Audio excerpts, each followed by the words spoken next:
stops us in our tracks. Bravely we prove in our striving, trudging together each day. Where there's a will, there's a way.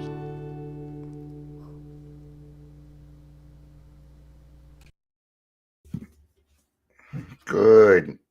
Happy Monday afternoon. It's that time again. Mondays is usually my day off. I don't really do much. And I ain't going to do much more. Did the Take 12 radio today. I don't consider that work. I have a lot of fun doing that. That's it. I'm really enjoying it. It's cool to do this stuff, but when you do it with other people, like-minded people, not only that, but Monty's kind of a professional radio guy, and so he does a lot of producing and stuff with it, and something I really appreciate. I wouldn't mind learning a little bit better. I don't have the setup for it yet, so I have a microphone, a camera, and a computer, and a mouth that just doesn't seem to shut up. Right. Is chat working today? It is working this time around. Hello, Michelle. Good to see you. And just double checking there, making sure we're not missing anyone. Still a little upset that they're ranking people's. Why would you want to rank people's chats? And it's being done by something that doesn't exist. The whole world, we're full of it. Every time I make a transaction, people want to know how I feel about it. They want me to rank it. Hey, you just spoke to somebody on the phone. How would you rank your conversation? What the fuck are you talking about? Do you need me to make you feel okay that you did your job? Hey, you said hello. I noticed you gave us a phone call. I know we didn't answer, but how was your experience? We noticed you were walking down Wadsworth Boulevard. We'd like to know your experience with that. Enough. And this very much ties into emotional sobriety, because everybody will run around trying to get likes or loves for stuff that ain't even theirs all the time. If you did not make the content, if you didn't say it, if you didn't do it, it ain't yours. Like these, what they call them, where people interfere with other people's clips or whatever. Somebody would be saying that. You just have a person on the side. Oh. And that's all. What is that? What? You're an excellent laugher. Good job. All right. Emotional sobriety gets, since it came out as a fad 10 years ago. So what I'm going to do is I'm going to start with AI, and you're going to see how it's different. Now, if people want to take emotional sobriety differently and blah blah blah, then go ahead. Go for it. Shell says the ranking is stupid. It is. What do we need it for? Oh, we would like to give you better customer. Bullshit. They don't. Tell you what, I'll tell you why they want to know. So they can sell you more shit. Don't answer those questions or you're going to get more stuff. More stuff. I just got an email from Aurora Mental Health. Should we see what it says? All right. Hi, Dion. I'm doing well and hope the same for you. Amber is out of work. Amber is out this week. She just started 2 weeks ago. And I'm at a conference next week. We'll see what I can coordinate. Yeah. Okay. Yeah. So nothing. All right. Let's get to this. Welcome to, that's the wrong thing. Welcome to Daily Trudge. Dion, host, most. Yep. If you're here, please say hello, whether you're watching live or the rewatch. So, according to Google and artificial intelligence, being emotionally sober simply means that you are comfortable being present with all your feelings without anyone without any one of them defining or controlling you. I would agree with this. Yay, good job. Right on. Yeah, that means what that means, because AI is just, it doesn't know any better. It just goes out, grabs the information, brings it back. That means that the right talk has been happening on the internet around emotional sobriety. That's why I'm happy. All right. Google figured out that it was listing the principles wrong, because the principles they had listed were not the principles that I was taught.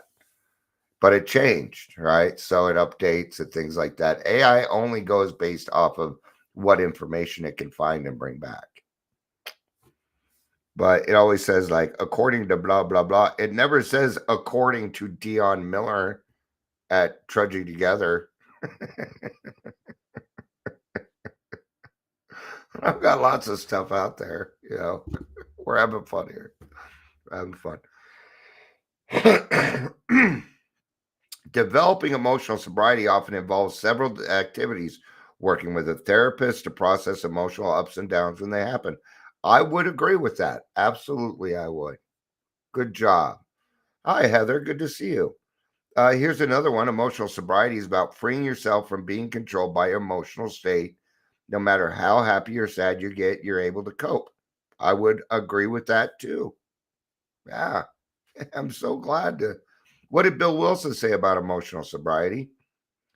Bill defined emotional sobriety as a real maturity, a balance in our relationship with ourselves, our fellows, and our higher power. Right on. Good job, AI. We're proud of AI today. We are. I like that. I can appreciate that because it means that what we need is coming back. I That's what it means. Sorry, I had a little drool on the side there. I had to get rid of it. I'm drooling. You you can see this book, right? So you can see that one page is just kind of slightly out of whack. That's the emotional sobriety page. It's literally right there. I need new books. And don't sit here and tell me you ought to treat your books better. I've been using these books for 7 years. Come on. All right. So if you'd like to join me, I am in Language of the Heart, Next Frontier, Emotional Sobriety on page 236. If you'd like to follow along or anything else, there is a PDF for this. You're more than welcome to go grab that while we're doing this. Amber, good afternoon. It is good to see you. Good to see you. Hey, I think you'll find the today's Take 12 radio. I think you'll like it. I think last week's was better. But yeah.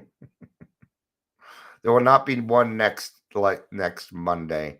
Monty is doing a recovery radio countdown, the top 40 recovery songs, which I find pretty freaking interesting. If I get a link to that, I will let you know about it. So, The Next Frontier Emotional Sobriety, written in 1958. Why is it important that we know that it was written in 1958? Because this didn't catch on until 10 years ago. It didn't catch on until about 2015, 16, somewhere in there. That's why it's important that we know the date. Because we didn't like talking about emotional sobriety. I'd never even heard of this until I came back into the program the second time. And I've been around for a minute. So, this article is the substance of a letter wrote to a close friend who also had troublesome depressions. So, a lot of this is going to be about depression. Okay. But the point of it is this: to stop using other people for my own emotional state, for my own well being. And that's exactly what the AI one was saying also. It's a stability, it is a balance. All right. Maturity. I had to grow up emotionally. Now, why is that for us? This is as close to an answer that I can give you. Okay. Your emotions are about the same age you started drinking when you come into the program. So when I came into the program, I was 13 years old emotionally, and it showed. It showed. Other people would call me wise, but emotionally, no. All right. I think that many oldsters who have put our AA booze cure, and that's in quotations because it's not a cure, to severe but successful tests still find they often lack emotional sobriety. Perhaps they will be the spearhead of the next major development in AA, the development of much more real maturity and balance, which is, say, humility in all of our relations with ourselves, with our fellows, and with God. Those adolescent urges so many of us have for top approval, perfect security, and perfect romances, urges quite appropriate to the age of 17, proved to be an impossible way of life when we are at the age of 47 or 57. Yeah. There says I linked to Casey Kasem. This is I used to be able to do Casey Kasem. I'm not even going to try right now, though. Casey Kasem. No, that wasn't even close. I'd have to hear his voice again to do it. Right. So acting like I'm 13 when I'm in my 30s, 40s, 50s, it's not a working way of life. Right. And I screwed a lot of this up. Boy, did I. Yeah. Right? Throwing yourself on the ground because you're not getting what you want and you're 33 years old.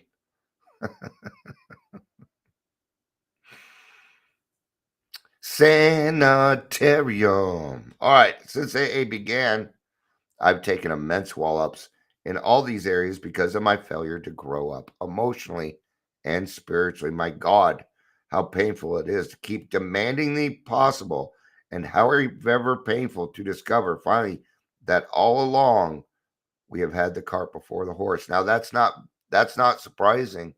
As an alcoholic, I usually have the cart before the horse. What does that mean? It means that I want instant gratification. That's what it is. Hmm. Not everything that we go through is a let go and let God situation. Sometimes you need to sit with it a little bit and find out that it's okay to have these emotions and have a good day. That you're allowed to have that, right? Then comes the final agony of seeing how awfully wrong we have been, but still finding ourselves unable to get off the emotional merry-go-round. I've been there, not just with alcoholism, but with other things also. Right? This stuff might be triggered. We're talking about depression here, not necessarily alcoholism. Well, but in a sense, it still ties to us, doesn't it? Yeah. Now, some people are better at this. I find people that have other mental illnesses, I find that those people, once they figure out those other mental illnesses, become very, very emotional, stable.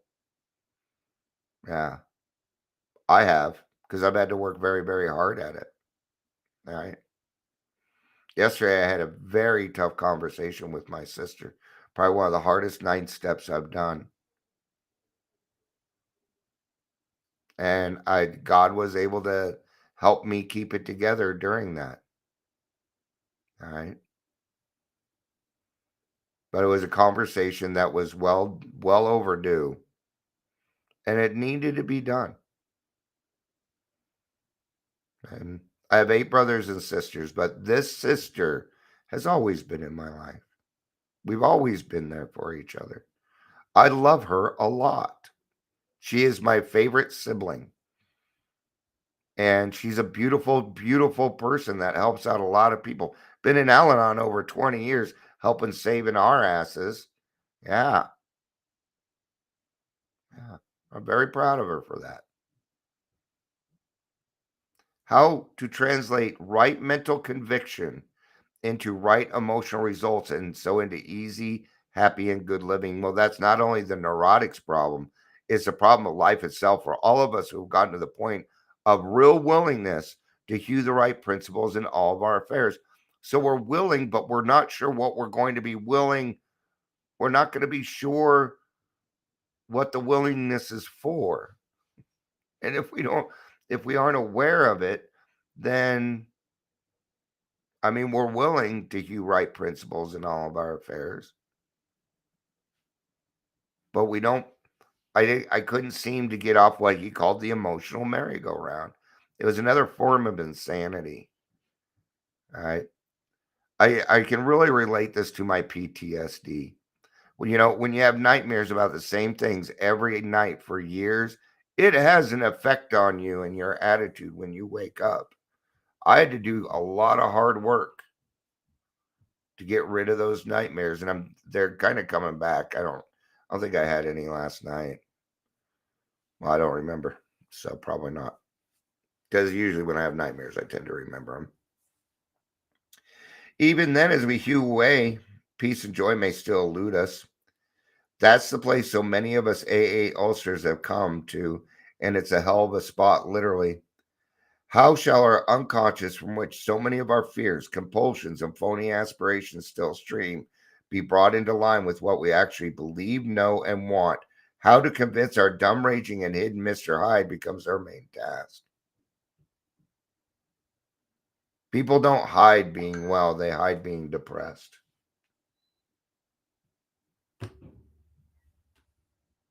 They hide being depressed. Hmm. And that's the Mr. Hyde.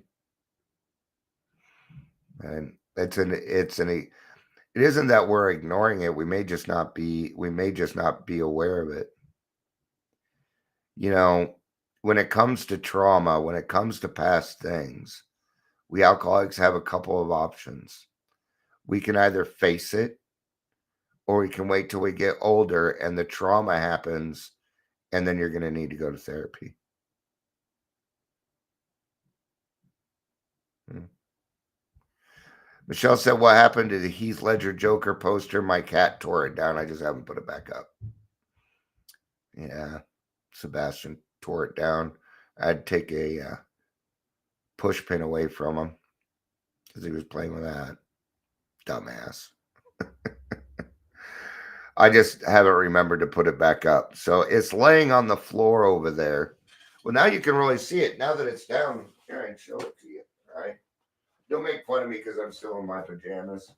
Besides, they're not pajamas, they're drumming pants. That's what I call them, drumming pants. So here, now you can see it a little bit better. That was hand painted. Kevin Esslinger did this. And he has an art gallery here in Colorado, I guess. So there you go. Put it right there. That'll remind me to put it back up. I've recently become to believe this can be achieved. I believe so because I begin to see many benighted ones, folks like you and me, commencing to get results. Last autumn, depression, having no real rational cause at all, almost took me to the cleaners. I began to be scared I was in for another long chronic spell. Considering the grief I've had with depressions, it wasn't a bright prospect. Kept asking myself, why can't the 12 steps work to release depression? By the hour, I stared at the St. Francis prayer. It's better to comfort than to be comforted. Here was the formula, all right, but it didn't work. So why didn't it work? Why wasn't it working? Clearly, there's an element missing here, right? And that element is awareness. It is rigorous honesty. And it may be hard to see because you're going through it, right? Remember how it's hard for you to see what's going on with you until somebody makes you realize it. And that's just a human nature. And then we have us alcoholics who take things to extreme, where we've made a decision that we're going to learn everything in our entire life the hard way. And you don't need to do that. All right. So what was the problem? Suddenly I realized what the matter was. My basic flaw had always been dependence, almost absolute dependence on people or circumstances to supply me with prestige, security, and the like. Failing to get these things according to my perfectionist dreams and specifications, I had fought for them. When defeat came, so did my depression. Here's the setup of an alcoholic. There's the setup, and it's the same setup that I used. Is the same setup that I used. And we spoke about your book a week ago. Um, People are like, we want to publish your book. No, you just want $450. Right? But what perfectionist dreams and specifications?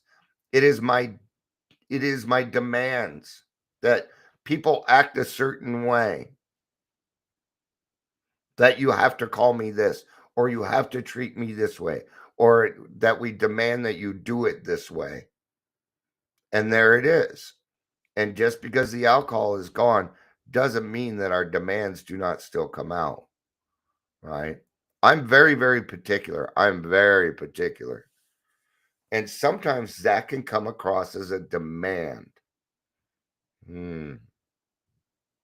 If you use my nail clippers, if you don't put them back, the first place I'm coming is to you. And you better find those nail clippers in a fucking hurry. I've got a lot of little stuff like that. You mess with my stuff, it's one thing. That's one thing that'll get me real quick, right? Um, right. So that's what it was. How am I going to do this next part if I am demanding things? See, I found, let's say, something's being done and it's for Dion or whatever, but it's not to Dion's specifications. Well, I got a couple of options here. I can either get mad and upset, or I can appreciate what is being done. And here comes the answer. There wasn't a chance of making the outgoing love St. Francis a workable and joyous way of life until these fatal and almost absolute dependencies were cut away. I'm going to tell you, there's freedom on the other side of rigorous honesty. When you come to the conclusion that you are allowing other people to make you angry, happy, sad, or these other emotions that are based upon demands, you'll never be satisfied. You will never be satisfied. Right? Because I had over the years undergone a little bit of spiritual development, the absolute quality of these frightful dependencies had never been so starkly revealed. Reinforced by what grace I could secure in prayer, I found I had to exert every ounce of will and action to cut off these faulty dependencies upon people, upon AA, indeed, upon any set of circumstances whatsoever. Okay. I'm going to give it to you the unkind way. I know. Well, no, it's still kind. You got to stop being the victim. That's what I had to do. I had to stop playing the victim. Not only was I not the victim, but the whole situation wasn't even real. I had created it in my head. I used to demand that people treat me a certain way. I don't do that anymore. People are going to treat me however they're going to treat me. And then they might cross a boundary. In that case, I'm going to do something about it. Doesn't mean I have to be mean, rude, or anything else. Right? Then, okay. So once I cut off those faulty dependencies, then and only then could I be free to love as Francis had. What's the answer? Love is the answer. Love is almost always the answer. It is better to love than to be loved. Right? It is better to comfort than to be comforted. Because see, the comfort comes with the comforted. When I give an outgoing love, it comes back to me tenfold. It may not happen right now, may not happen in a week, may not happen in a month, but it's going to happen. Just like the trauma in my life. See, good, bad, or indifferent, you don't get away with anything in this world. It will come back around to bite you in the ass. Best watch your karma or your dogma will bite you in the ass. Right? So, emotional and instinctual satisfactions I saw This was a huge key for me. Were really the extra dividends of having love, offering love, and expressing a love appropriate to each relation of life. Now the appropriate part comes in. For a long time, I was a flirt. Why was I a flirt? I was a flirt because if the girls flirted back, well, then, gee, then Dion was a good guy. I do not need to do that anymore, aside from the fact that I am married and it is rude to her. Nobody wants it. They want me flirting with them. They're there for AA meetings. They're there for help. And what has that done? Well, now I can love appropriate to each relation in life. 85% of the people in my life are women. Yeah, they're women. And I hope that every single one of them feels safe around me. I really do. I'm not going to do anything to disrupt that relationship. Okay? Because for me, it comes back child of God. Right? So I found that one of the best ways to get out of depression, and it's really hard, go help another person. Go love something. It was hard to do. Just like he said right here, I found I had to exert every ounce of will and action to cut off these faulty emotional dependencies upon people, upon AA, indeed any circumstances. That means that I'm going to be responsible 100 totally for Dion. Plainly, I could not avail myself to God's love until I was able to offer it back to him by loving others as he would have me. God doesn't want me to love him the way that he is loving me. He wants me to love his children that way. Now we're moving into unconditional love. And I can do that because I don't have an expectation. Right? Sponsorship is a good example for that. Why do I sponsor other people? Number one, it keeps me sober. Two, because I love them. I want to see them make it. In the beginning, there's probably a good chance I love them more than they love themselves. So I'm going to love them until they can learn how to love themselves. I've got plenty of it because it's a dividend of offering love. So since I'm offering love, the dividend's already there. And what is the dividend? It's peace, peace of mind. That's the dividend. Balance, or dare I say, love. Right?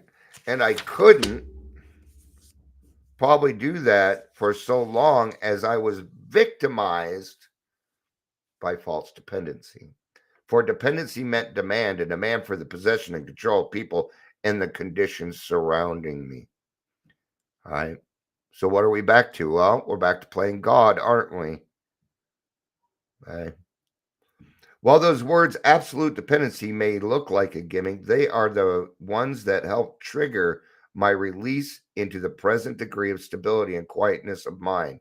Qualities which I am now trying to consolidate by offering love to others, regardless of the return to me. And we know what that is. There again, unconditional love. Do I expect my sponsee to love me back? No, I do not.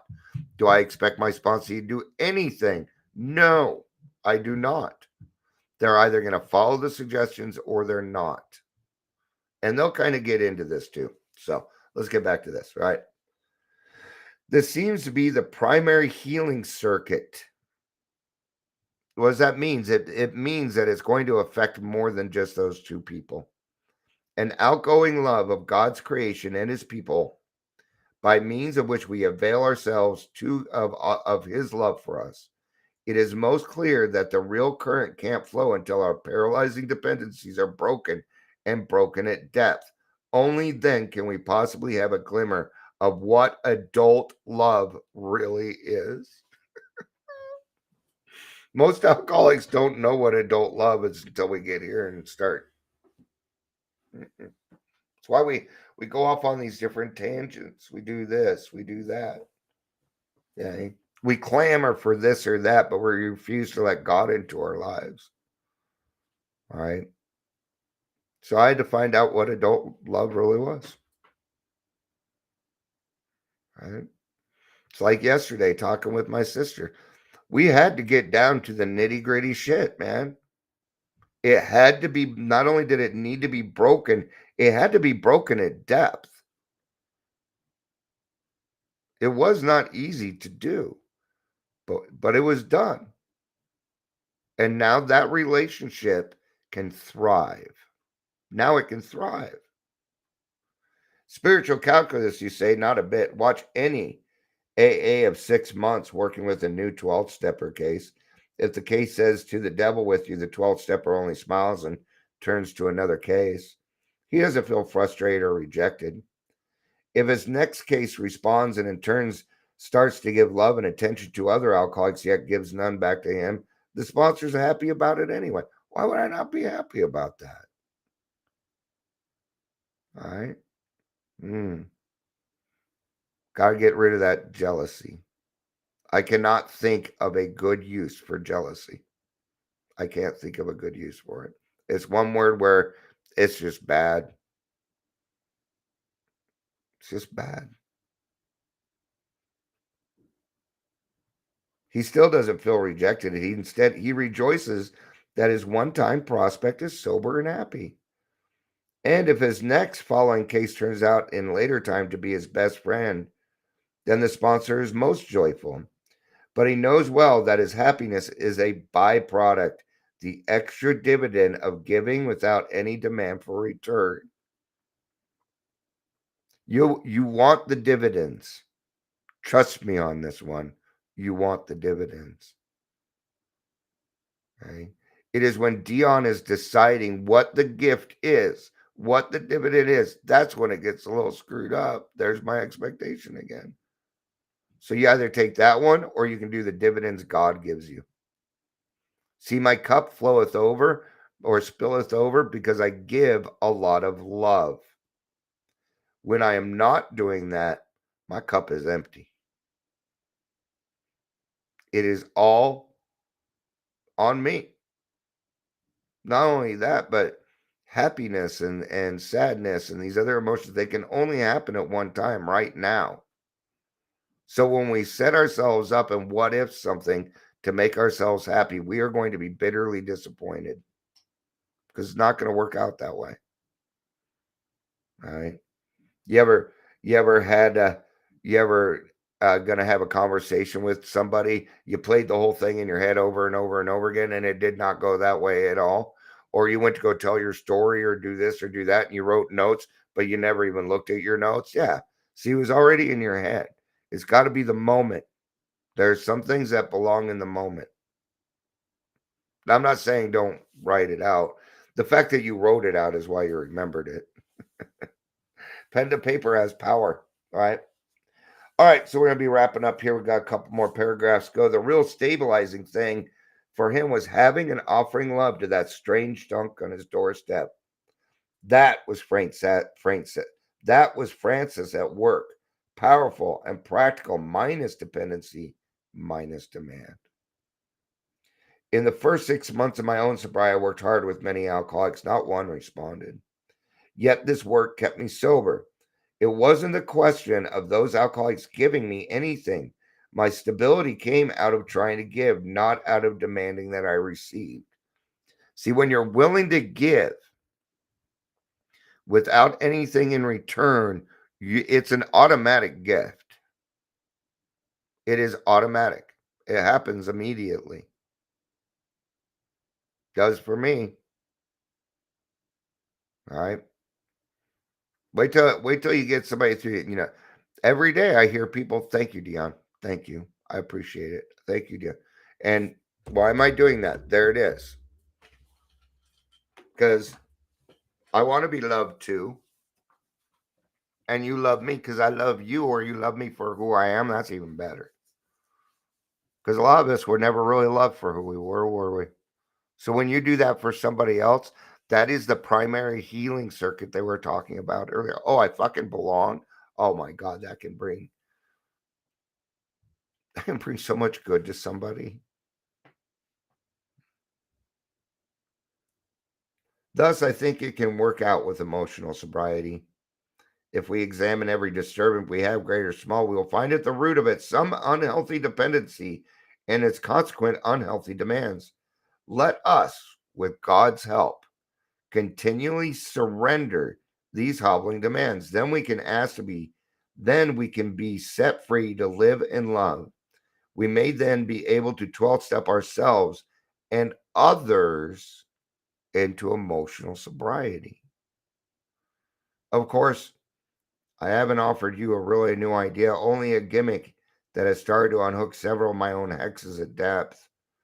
Nowadays, my brain no longer races compulsively, either in elation, grandiosity, or depression.